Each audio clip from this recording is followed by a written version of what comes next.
ये करे कौन भैया? मैना उपदेश देते देते रोने लगती है। भगवान ने क्यों बनाया, बेटी का जन्म ही क्यों दिया?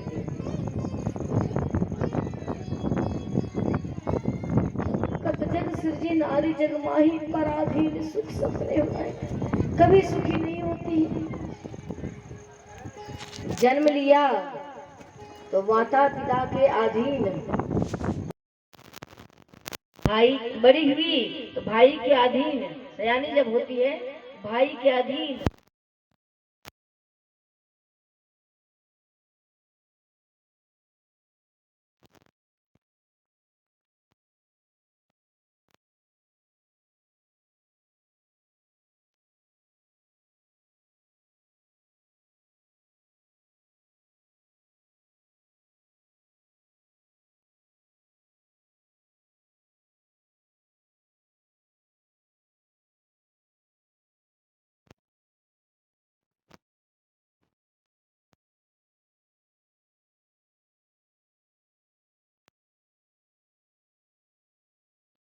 सही है कि गलत है? सही है, सही है।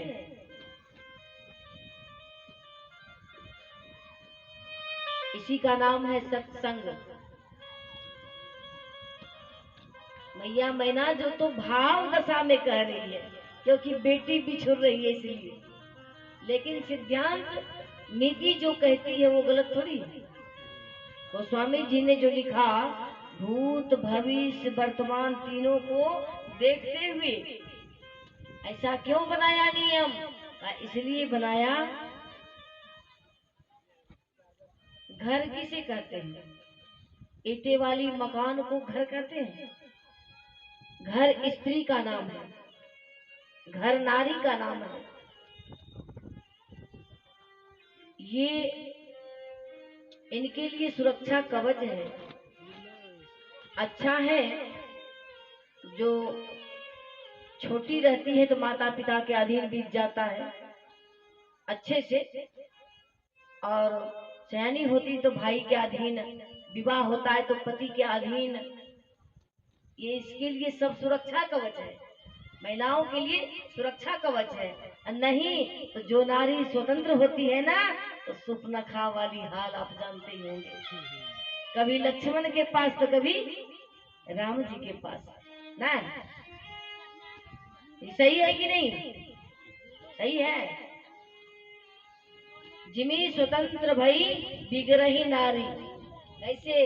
जैसे बोरिंग पटाते हैं ना, तो पानी अगर कियारी मजबूत नहीं है ना, बांध मजबूत नहीं है, तो पानी फूट करके जिधर तिधर चली जाती है। उसी प्रकार से स्त्रियों का अगर सुरक्षा कवच मजबूत ना हो तो उसी तरह से। और नारी भावात्मिका है, भाव है। दो बातें कोई प्यार से कह दिया, उधरे मुड़ जाती है। बोलिए भक्त भगवान की। जितनी अच्छी है उतनी खराब भी होती है। तो आइए मैं आगे बढ़ूं। मैना ने अपने बिटिया को ये शिक्षा देती है, और हर जो एक नारी का कर्तव्य है। कथा सुनती है, कथा सुन करके कुछ सीख करके जाइए। एक स्त्री का जो धर्म है वो सभी स्त्रियों का धर्म है। एक ही धर्म एक व्रत नेमा, काय वचन मन पति पद प्रेमा। मन क्रम वचन से पति के चरणों में प्रेम है।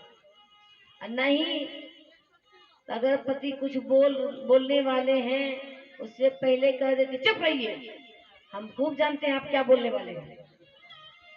ऐसा नहीं करना चाहिए। पति रुख लखी। कोई कोई स्त्री का स्वभाव होता है, पति कहीं से आया, बाहरी कोई टेंशन है, जैसे घर में कदम रखा, पत्नी ने आगे में थाली रखा खाने के लिए, और दो चार बात सुनाना शुरू कर दिया। मोमेंट नहीं देखती है। अरे कहना ही है कुछ तो पहले पानी पीने दो, भर पेट भोजन करने दो, शांत मूड हो फिर कह। लोहा, जब लोहा का गहना बनाना होता है ना, हथियार कोई भी चीज दबिया हो, गरासी हो, कुछ भी हो, तो पहले लोहार क्या करता है, उसे गरम करता है। गरम करके जब लाल हो जाता है, देखता है कि अब जिधर पिटने के बाद जैसे मुड़ेंगे मुड़ जाएगा, तो वैसे ही स्त्रियों को चाहिए कि पति रुख लखी आयसु अनुसरी। मानस कौन कौन पाठ करती है? कितनों के घर में मानस, रामचरित मानस है, भागवत है? बताइए, हाथ उठाइए तो कितनी माताएं इसमें भागवत गीता रखी है, मानस रखी है घर में? कोई नहीं। एक तो माता जी ने हाथ उठाई है, बहन जी ने, और कोई नहीं। हाँ, एक और बीच से रखिए। कहाँ से ज्ञान होगा? मनमुखी भजन करने से नहीं होगा। एक बार मैं गई थी शिव मंदिर में, तो 2-4 माताएं इकट्ठी हुई, तो वो कहती हैं, सभ्य भजनिया बाबा कहिए का सुनाए दिलिया, निज संदेह मोह भ्रम हरणी, कराऊं कथा भव सरिता करणी। भजन माला जपने का है, ऐने नहीं दूसरे से। जो यह पढ़े हनुमान चालीसा, होई सिद्धि साखी गौरीसा। जो पढ़ेगा उसमें, जो पढ़वाएगा उससे नहीं, जो स्वयं पढ़ेगा। भजन करने का चीज है, करिए। और दूसरी में माता जी क्या गाती है पता है? चाहे राम से जुड़िए, कृष्ण से जुड़िए, गले में तुलसी की माला हो, वैष्णवता धारण करिए। जिन शिव जी का भजन करते हैं आप, पहले उनके जीवन चरित्र को देखिए, कैसा जीवन चरित्र है उनका। जो सुख शांति उनके घर में है, उनके परिवार में है, क्या आपके घर में है? भोले बाबा के घर में, उनके घर में जितने सदस्य हैं, एक दूसरे से बैर करने वाले हैं, फिर भी आपस में परस्पर प्रेम से रहते हैं। उनके घर में कार्तिकेय का मौर है, तो भगवान शिव के गले में मोर सर्प में कभी तालमेल नहीं बैठते, फिर भी प्रेम से। कार्तिक जी का मोर है ना, कार्तिक जी का मोर है, गणेश जी का वाहन चूहा है, सर्प कभी तालमेल बैठता है क्या? तो भी परस्पर प्रेम से है। मैया का बैल, बाघ, और भोले बाबा का बैल, तालमेल है बैठने वाला? लेकिन नहीं, सब प्रेम से है। तो उसी प्रकार से उनके जीवन चरित्र को देखिए। गुरुजी ने जिस प्रैक्टिकल के द्वारा, जिस युक्ति के द्वारा ईश्वर को जाना है, पहचाना है, वही तो अपने शिष्यों को बताते हैं ना। मैं निंदा नहीं करती, मैं आप लोगों को युक्ति बता रही हूँ, भजन करने का नियम बता रही हूँ। और सिर्फ हाथ में कंगन बांध लेने से नहीं होता है, 10 रुपया का घोषणा करा देने से आपको गुरु नहीं मिल जाते। गुरु जब भी हो तो फोटो वाले गुरुजी नहीं हो, निराकार गुरुजी नहीं हो, साकार गुरुजी चाहिए आपको, साकार। जैसे माता जी ने आप बिटिया से मांग दिया कि 1 लोटा जल लेकर के आ, बिटिया जल लेकर के आई, लोटे में सखरी लगा है, उसे कौन बताएगा? माता जी टोक देती है, बेटी दूसरा जल ला। कहा क्यों? क्योंकि इसमें जूठा सकरा लगा है, तुमने अच्छे से साफ नहीं किया। तो कहा गया तब तो वो दोबारा करके लाई। क्या आप फोटो बोलते क्या? लिंग बोलेंगे क्या? नहीं ना। गुरुजी हैं, ऐसा नहीं, गुरुजी हैं, ज्ञान घाट के वक्ता हैं, पर आप जीवधारी को जीवधारी गुरु चाहिए, शरीरधारी गुरु चाहिए। गुरु मार्गदर्शक करते हैं, लेकिन चलना स्वयं को पड़ता है। आप क ख लिखते हैं, टीचर को दिखाते हैं, टीचर ना हो तो फिर कौन सही और गलत का निर्णय देगा?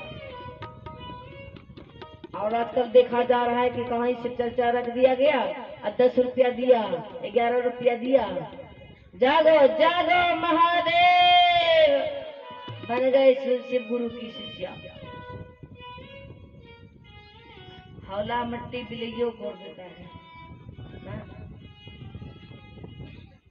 ऐसा नहीं, आप वैष्णवता स्वीकार करें। मैं तो ऐसे से देखी हूँ कि जा रहा है व्यक्ति, कांख में डायरी है भजन की, जा रहा है शिव चर्चा के मंच पर, सामने ऑमलेट बिक रहा है, कागज में लेकर के खा लिया, अब कागज को ऐसे करके फेंक दिया, चला गया, हाथ मुंह भी नहीं धोया, मंच पर चला गया। बताइए क्या होगा? दवा भी खाएंगे, अब परहेज भी नहीं करेंगे तो रोग जाएगा क्या? रोग जाने वाली है नहीं ना। इसलिए जीवन में दवा के साथ साथ परहेज भी जरूरी है, नियम से नियम फॉलो करना पड़ेगा। दवा कुछ नहीं करता, आप नियम फॉलो करिए, लाइफ स्टाइल बदलिए, आप संत वैष्णव बनिए। देखिए संसार में एक होता है कुत्ता, 2 प्रकार का होता है,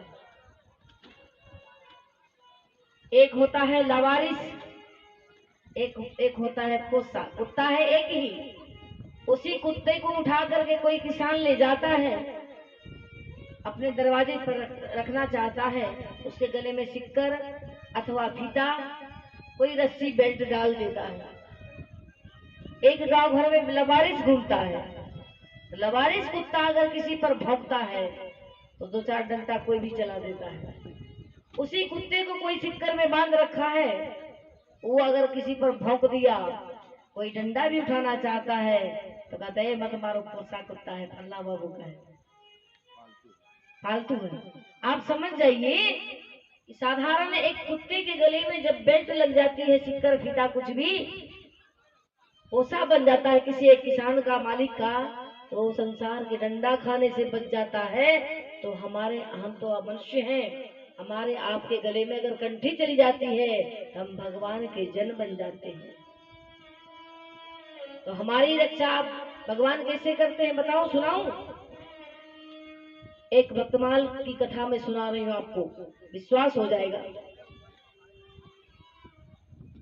एक बार की बात है, एक भोला नाम का व्यक्ति था, भोला नाम का एक व्यक्ति था, अर्थहीन था, बहुत गरीब था। उनके एक बेटा एक बेटी थी। धीरे धीरे बिटिया सयानी होगी, विवाह के योग्य। तो बेटे ने कहा कि पिताजी बहन का विवाह अब कर देते तो अच्छा रहता, दोनों बाप बेटा का जान छुट्टा हो जाता। कहा बेटा पैसा कहाँ है जो विवाह करोगे? कहा पैसा आप जिस किसान के यहाँ, जिस सेठ जी के यहाँ बराबर आन जान करते हैं, तालमेल है, उन्हीं से ले लीजिए ना 1 लाख रुपया ब्याज पर, और कहिए सेठ जी आगे मैं चुका दूंगा, मेरा बेटा विवाह के बाद जाएगा पंजाब दिल्ली, खट करके मेहनत करके पाई पाई चुकता कर दूंगा, दे दीजिए। तो भोला को अच्छा लगा ये बात सुन करके, तो भोला गया, प्रणाम सेठ जी का।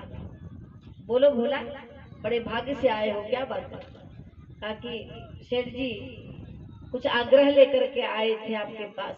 कहा कैसा आग्रह बताओ? कहा कि मेरी बेटी सियानी हो गई है, विवाह के लायक, आप 1 लाख रुपया दे दीजिए मुझे, विवाह करेंगे।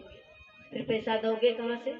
कहा कि विवाह के जस्ट बाद मेरा बेटा दिल्ली चला जाएगा और कमा करके लाएगा, आपकी जितनी रकम होगी पाई पाई ब्याज समेत चुका दूंगा।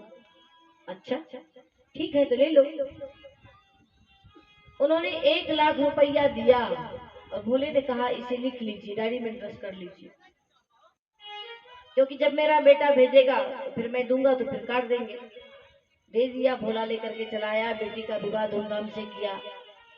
विवाह के बाद बेटा चला गया दिल्ली पंजाब। जब वहां से कमा करके भेजा तो फोन किया, पिताजी 1 लाख रुपया मैं भेज रहा हूँ, ब्याज समेत, जो ब्याज बन रहा है वो भी भेज रहा हूँ, आप जाकर के इसको सेठ जी को दे दीजिएगा, और लेकिन एक बात मत भूलिएगा, रिसीविंग लेना, रिटर्निंग जो रिसीविंग होता है, आप कहिएगा कि मुझे लिख करके ये दे दीजिए कि मैंने ब्याज समेत यानी पाई पाई रुपया अपना पा लिया, है ना। ठीक है। तो गया भोला देने के लिए पैसा। कहा सेठ जी मेरा बेटा पैसा भेज दिया है, आप हिसाब देख लीजिए। हिसाब जैसे उन्होंने किया, पैसा ले लिया और कहा रिसीविंग दे दीजिए कि मैंने, ताकि पता चले मेरे बेटे को आपने पैसा पा लिया है। सेठ जी ने पन्ना फाड़ा, पन्ना फाड़ा, देना ही चाह रहा था। तो भोले से कहा, भोले ने कहा कि सेठ जी इसमें सब कुछ आपने लिख दिया ना, सब कुछ कर दिया ना। कहा क्योंकि मैं अनपढ़ गवार हूं ना, मेरा बेटा आएगा मैं तो इसे रख दूंगा, मेरा बेटा आएगा तो पढ़ेगा। जैसे इन्होंने कहा कि मैं अनपढ़ गवार हूं, पढ़ नहीं सकता, तो सेठ जी के मन में थोड़ा दाल में काला आ गया मन में। अरे राम ये मूर्ख है, इससे पैसा दोबारा भी लिया जा सकता है। जो छलवल कर जानते हैं ना, छली व्यक्ति होते हैं, कपटी होते हैं, वो इसी तरह का धंधा करते हैं। तो उन्होंने सोचा कि इससे दोबारा भी पैसा लिया जा सकता है। तो झूठी रचना एक रचा। का बोला एक काम करोगे, जल पिलाओगे? कहा हाँ क्यों नहीं। कहा देखो टेबल पर जग होगा, गिलास होगा, जरा जा करके मांज करके बढ़िया से हैंड पाइप चला करके पानी लेना ठंडा ठंडा, तो थोड़ा वक्त तो लगेगा करने में। इधर क्या किया सेठ जी ने, जो पन्ना फाड़ा था हिसाब वाली, उस पन्ने को उसमें रख दिया, सादा पन्ना फाड़ करके मोड़ करके हाथ में रखा। और जैसे भोला आया, जल पिलाया, पीने के बाद वो पन्ना भोले के हाथ में दिया। तो भोले ने बड़ी प्रेम से लिया और कहा कि सब कुछ लिख दिया है ना आपने? हाँ। जाने रघुनाथ जी, इतना कह करके वो चला आया। खोल करके देखा नहीं, ताड़ फाइल में लटका, खोस दिया। 1 महीने के बाद उनके घर एक नोटिस आता है थाना से। तो नोटिस देख करके ही थोड़ा सा इनका दिमाग ठनका, नोटिस किस बात की है, कहां से आया है, किसने भेजा है। सेठ जी गया एक लड़कों से पढ़वाने के लिए कि बच्चा देखो तो इसमें पढ़ करके इसमें क्या लिखा है, ये क्या है। कहा कि बोला इसमें तो ये तो नोटिस है, कोर्ट से आया है, आपके ऊपर केस किया है। किसने? कहा सेठ जी ने। अच्छा, तब पर भी उन्होंने कहा जाने रघुनाथ जी, दिन तारीख किसी वकील से पूछा, कहा ठीक है केस कर ही दिया है तो चले जाना, बेल करा लेना, फिर बहस होगी। दिन तारीख पड़ा, भोला भी हाजिर हुआ, सेठ जी भी है पहुंचा वहां, क्योंकि केस किया था। जब जज साहब बैठे तो चर्चा हुई। बोला जी हुजूर, सेठ जी ने तुम्हारे ऊपर मुकदमा किया है, क्या तूने सेठ जी से 1 लाख रुपया लिया था? कहा जी मैंने लिया था, पर मैंने वापस कर दिया था। कहा कोई सबूत, कोई गवाह है? अगर नहीं है गवाह तो आज की तारीख यहीं खारिज की जाती है, अगले तारीख में टाइम दिया, गवाह पेश करो, आपने पैसा दे दिया है, क्या सबूत है? कहा ठीक है। फिर दूसरी तारीख लगी, श्री राम, जब कहा कि जा कोई गवाह, कोई सबूत लाए हो कि तुमने पैसा दे दिया, तो उन्होंने कहा जाने रघुनाथ जी, जज का कलम चल गया, जाने रघुनाथ जी। कोर्ट में गांव के और कोई व्यक्ति खड़े थे। उन्होंने सोचा अरे राम इनका तो लैंग्वेज है जाने रघुनाथ जी, और जज साहब की कलम चल गई हकीकत में जाने रघुनाथ जी। अब क्या होगा? अब लौट करके दोनों आया घर का, अगली तारीख को आना।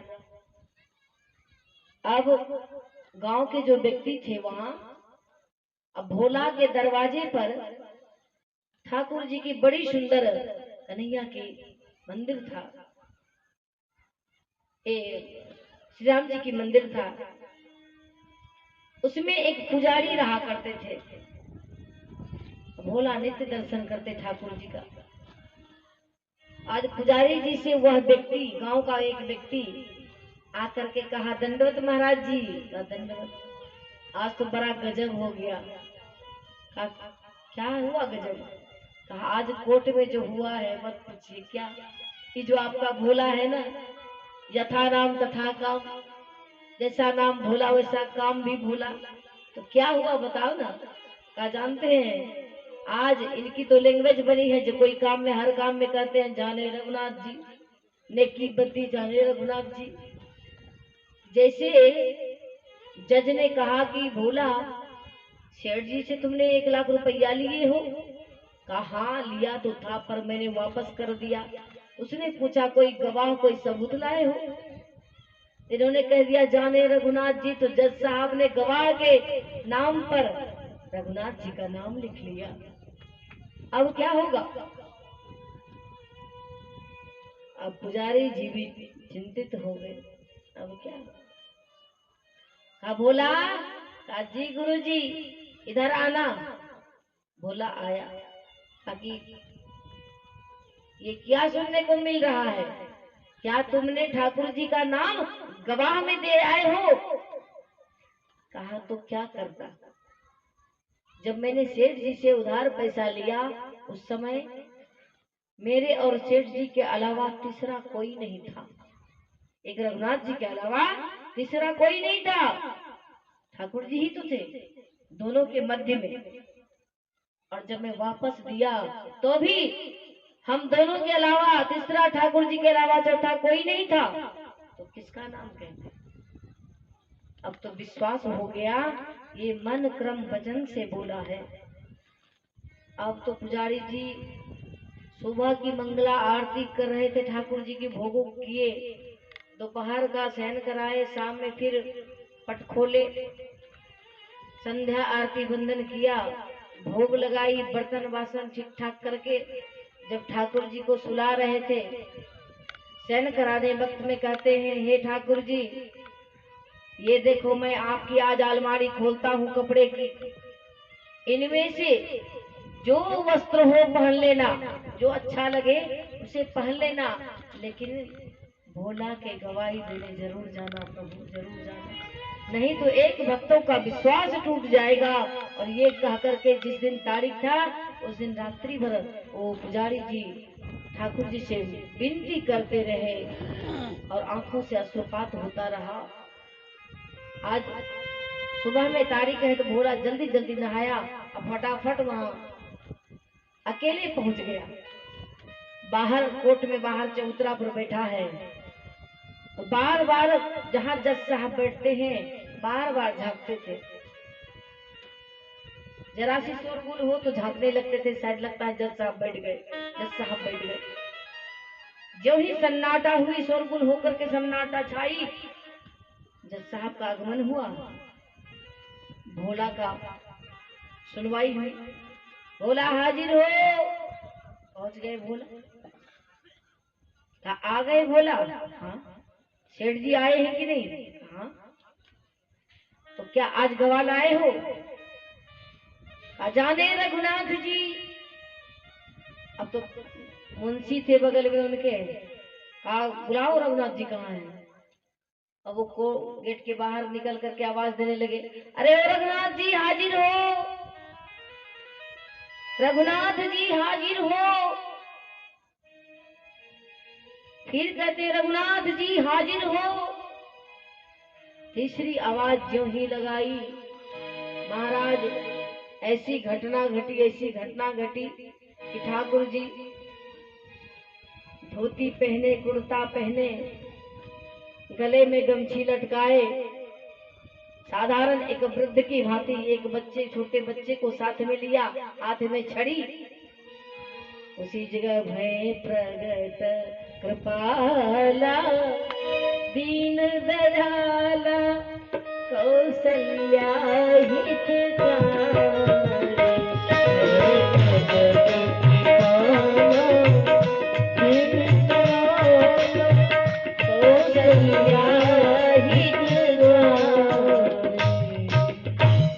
भगवान जज साहब के सामने प्रकट हो गए। कहा, प्रणाम हुजूर। तो क्या आप ही हो रघुनाथ जी? कहा, मैं ही रघुनाथ जी हूँ।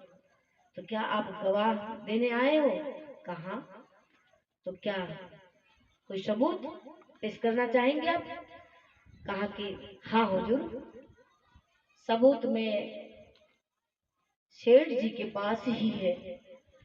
इनके गोदरेज में एक ब्लू कलर की डायरी है, जिसमें 16 नंबर के पेज में सेठ जी का हिसाब है। जिन्होंने पैसा उनको वापस किया है वो 16 नंबर के पेज में है।